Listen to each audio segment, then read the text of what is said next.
Oi, gente. Bom, hoje a gente vai falar sobre psicografias, né? Eu tô trabalhando numa casa, tô frequentando uma casa que lá eles fazem, de tempos em tempos, eles fazem sessões de psicografias. E aí eu tô recebendo uma enxurrada de e-mails, de mensagens de pessoas me perguntando como isso funciona, se o trabalho é sério, né? Bom, primeiro eu quero deixar claro que eu só estou frequentando, acompanhando o trabalho e lá nessa casa eu sou coordenadora das palestras. Então essa é a minha ocupação. Então não participo do trabalho de psicografia, eu não psicografo lá na casa, só para deixar bem claro, tá? Para as pessoas que estão me procurando. O que eu posso falar da psicografia? Bom, o que até onde eu sei, existem mais ou menos, acho que são três processos que a gente pode falar dos tipos como a gente recebe as psicografias. Seria o consciente, o semimecânico e o mecânico.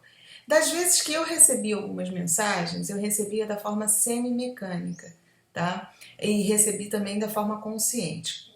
Como é que funciona cada uma dessas maneiras da gente receber? Na forma consciente, o médium é como se você estivesse sendo intuído na hora que você está recebendo a mensagem. O texto sai de uma forma bem rápida, clara, né? Você praticamente você não vai influenciar naquele texto, mas você tem consciência do que você está escrevendo, da forma como você está escrevendo. Às vezes você até para um pouquinho para raciocinar em cima daquilo que está sendo intuído, né? Ou que às vezes a gente até escuta uma voz falando como se estivesse ditando. Essa seria a forma consciente. Eu já recebi textos assim. Tá? Eu participei durante um ano numa casa que fazia um desenvolvimento da psicografia. Então, acho que eu recebi, a maioria era dentro desse processo. Mas existe o processo semimecânico. No processo semimecânico, que eu também já tive experiência por isso, a mão da gente começa a adormecer. Você começa a sentir um formigamento na mão, no braço. No caso, eu sou destra, então eu sinto na mão direita, né? E você começa a escrever quase que assim, é como se tivesse alguém ditando, você não raciocina, a sua mente parece que não fica focada naquilo que você está escrevendo.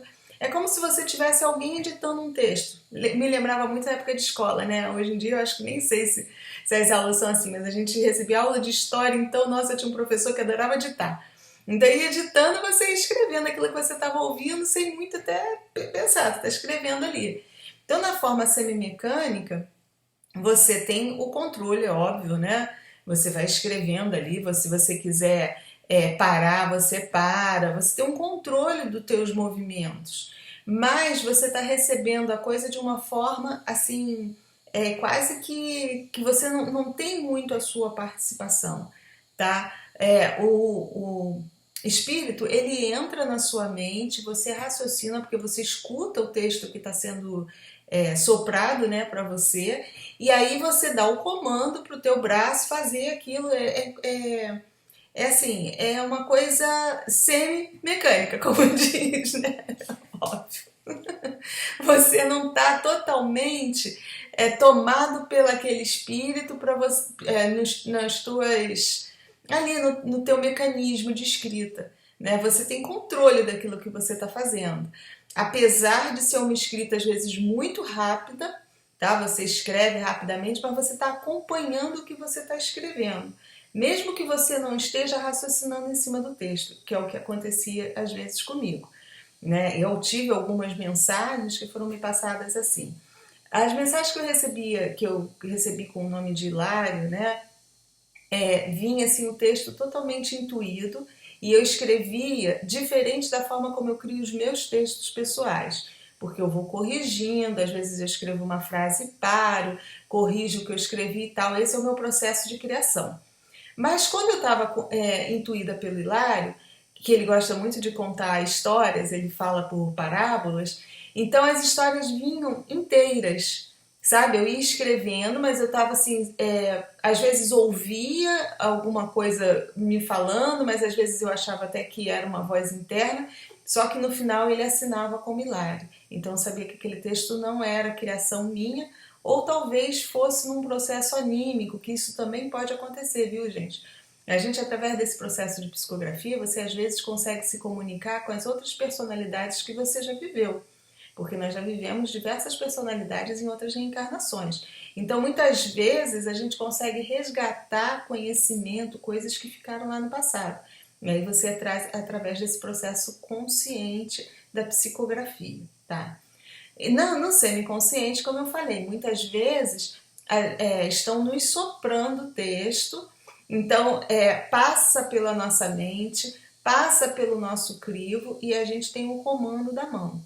Então, algumas psicografias de espíritos que vêm se comunicar com seus entes queridos, às vezes vem nesse processo.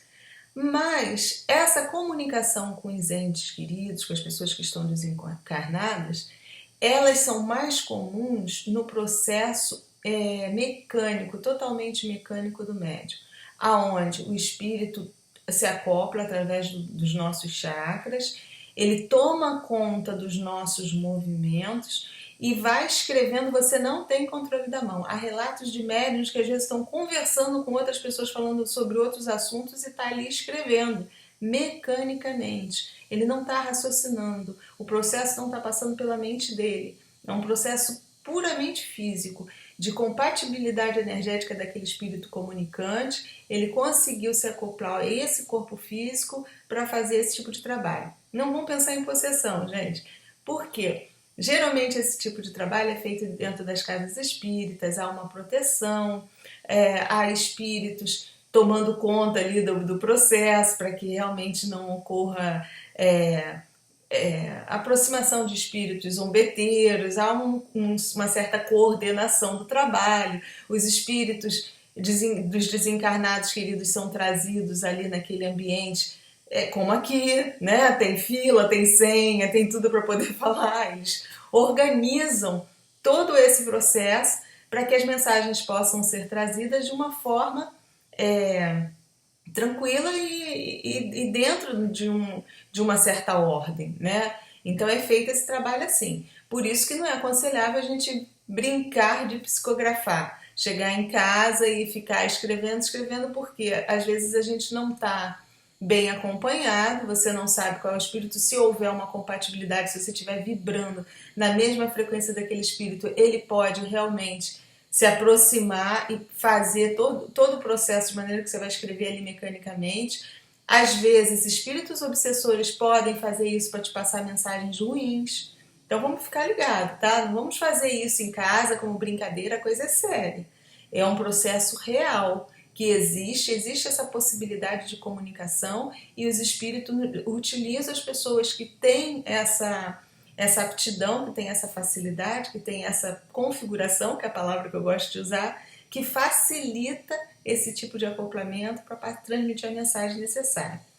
Agora, a gente tem que ficar muito ligado hoje em dia, eu estava lendo um texto que me mandaram sobre as fraudes. Gente, é lógico que a gente tem que procurar casas sérias, confiáveis. Uma das coisas que a gente tem que tomar muito cuidado, olha, Chico não anotava nada de ninguém. A única coisa que dizem que ele anotava, e das coisas que eu pesquisei, ele anotava o nome e a data de nascimento da pessoa. Mais nada. E dali ele recebia da pessoa desencarnada todas as informações e no processo semimecânico, e às vezes até mecânico que ele fazia, passava, a pessoa transmitia a mensagem que queria para aquela pessoa que estava ali na sessão que ele abria. Então, muito cuidado quando vocês forem em casas que fazem esse trabalho de psicografia, não passar informação. Hoje em dia, com as mídias também, é muito fácil da pessoa consultar, chegar no Facebook e levantar nome de pai, mãe, irmã, a gente acaba colocando mesmo.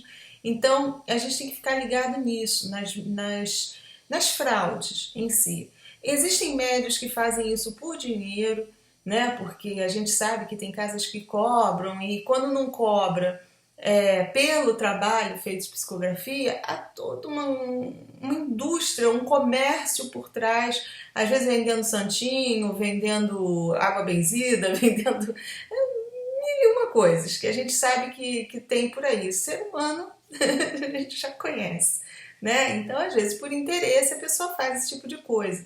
Tem aqueles que fazem porque precisam de autopromoção, precisam ganhar prestígio, às vezes não estão nem ganhando dinheiro, mas são pessoas que trazem dentro de si algum tipo de carência e precisam disso. O trabalho, esse tipo de trabalho, mesmo que seja fraude, às vezes é válido. Vocês vão me perguntar por que a espiritualidade, a boa espiritualidade permite que esses fraudadores ajam assim?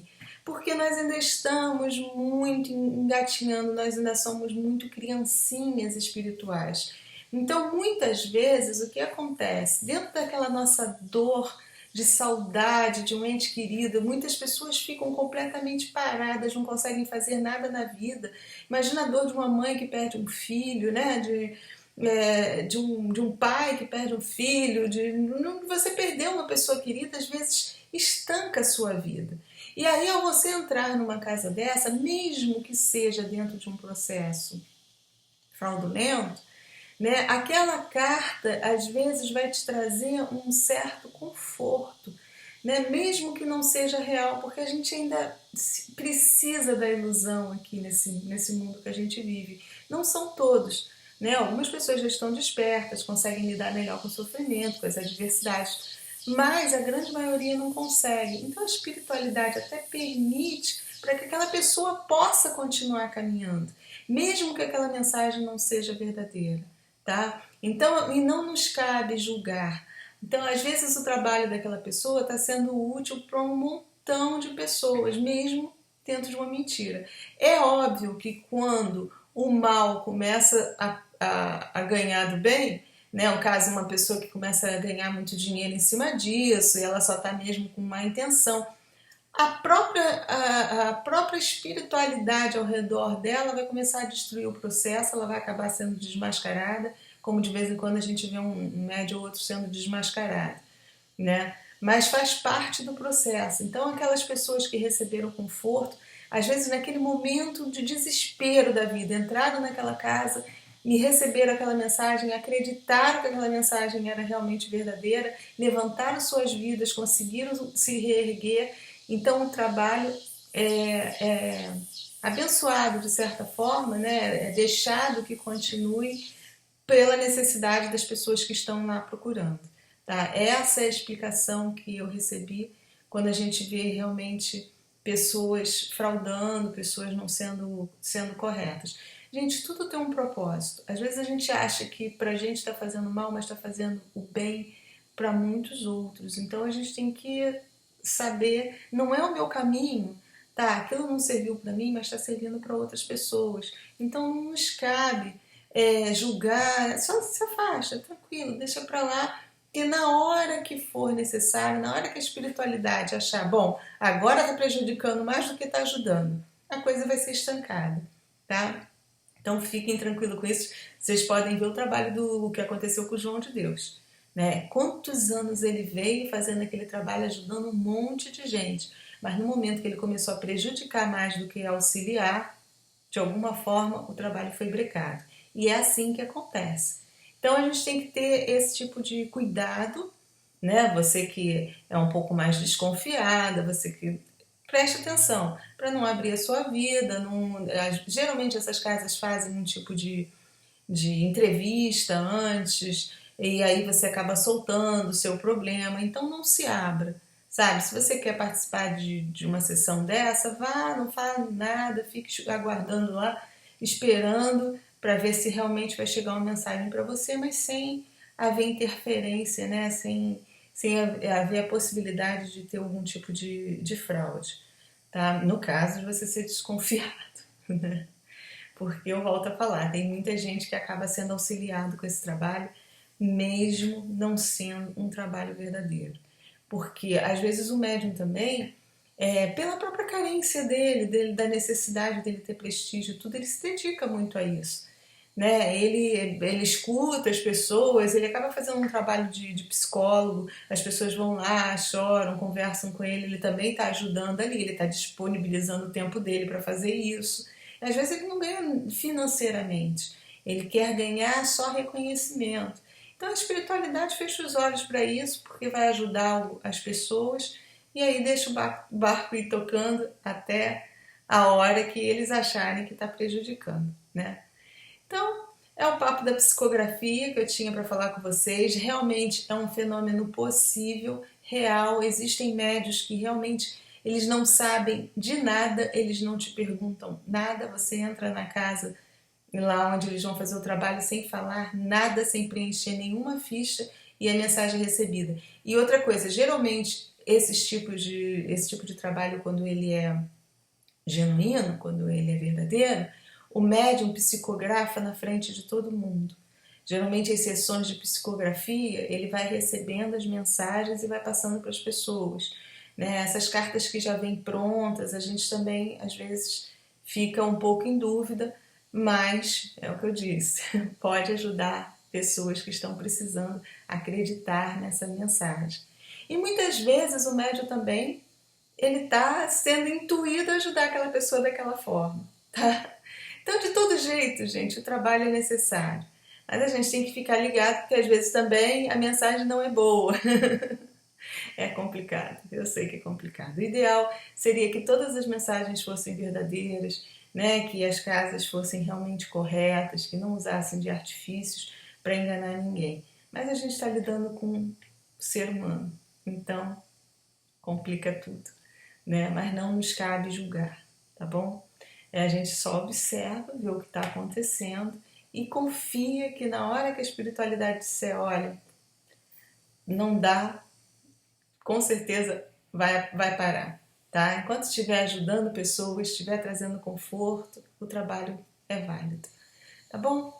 Era o que eu tinha para falar de psicografia, eu não faço, eu treinei algum tempo, recebia mensagens assim, eu recebi mensagens do Hilário, eu achava que era consciente, como eu falei, as da Esther é que eram um processo semi-mecânico, até porque a Esther fala num vocabulário muito rebuscado, é um outro espírito que se apresentou trazendo mensagens, usa muito pronomes antigos, ela deve ser lá do tempo de Dom João VI, ela usa muito pronome voz, e aí eu fui percebendo também a autenticidade, porque o pronome voz é difícil a gente conjugar nesse pronome, né? E às vezes os verbos vêm, às vezes eu ficava até na dúvida quando eu recebia a mensagem, eu dizia, caramba, voz, sei lá, aí eu ia lá olhar no Google, lá no livro lá e tal, e dizia assim, caramba, tá certo. Quer dizer, se eu estivesse conjugando, não conjugaria daquele jeito, porque eu sou péssima em conjugação de verbo.